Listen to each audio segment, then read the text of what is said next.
India-France achieved major milestone in defence partnership, signed agreement for purchase of 36 Rafale fighter jets costing 59,000 crore rupees. Deal to strengthen industrial and technological cooperation between the two countries.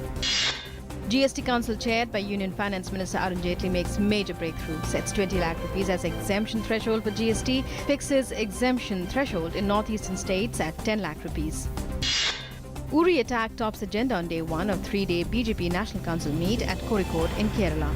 BJP General Secretary Ram Madhav says a lot has been done on the diplomatic front since the Uri attack. Prime Minister to hold public meeting in Kerala this evening. Kaveri water sharing issues continue to meander. Karnataka Assembly unanimously passes resolution to release water only for drinking purposes for people living in Kaveri Basin and Bengaluru. Baloch people continue their protest against atrocities by Pakistan outside UN Human Rights Commission in Geneva. Vice President of European Parliament supports the outcry and calls sanctions against Pakistan.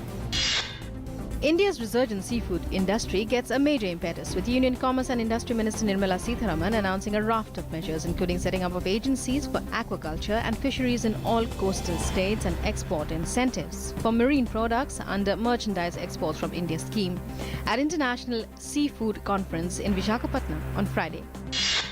BRICS Agriculture Ministers meeting agrees to set up a platform for developing and sharing models for sustainable agriculture.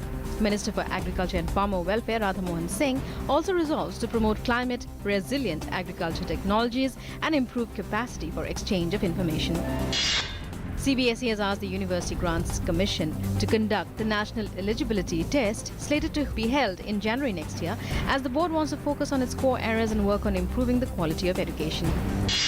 In a major relief for Sahara chief, the Supreme Court has stayed the arrest of Subrata Roy till September 30th and has decided to hear his appeal on extension of interim parole on September 28th. The Apex Court has agreed to hear a fresh plea with regard to grant of bail on October 3rd. Supreme Court issues notice to Lalu's son and Bihar Health Minister Tej Pratap Yadav and RJD leader Shahabuddin in connection with the murder case of Sivan journalist Rajdev Ranjan, asking them to file their reply within 2 weeks. At the same time, the Apex Court has directed CBI to proceed with the investigation of the case and file a status report on the 17th of October. Delhi Commission for Women Chief Swati Maliwal on Friday filed a complaint with Anti-Corruption Branch against former Chief Minister Sheila Dikshit, alleging financial fraud and corruption by them during the rule of the Congress in the national capital. Former DCW chairperson Barkha Shukla Singh and Kiran Walia were also named in the complaint. Incessant rains in the past couple of days have caused ruptures in railway tracks at 5 locations under Guntur section of South Central Railway in Andhra Pradesh, and work on its restoration has been taken up on a war footing. In view of the breaching of tracks, as many as 17 trains were cancelled and 24 trains have been diverted. The bodies of 162 people were pulled out from the waters of the Egyptian coast 2 days after a boat carrying hundreds of migrants capsized in the Mediterranean while attempting to head for Europe. Dozens more are feared dead.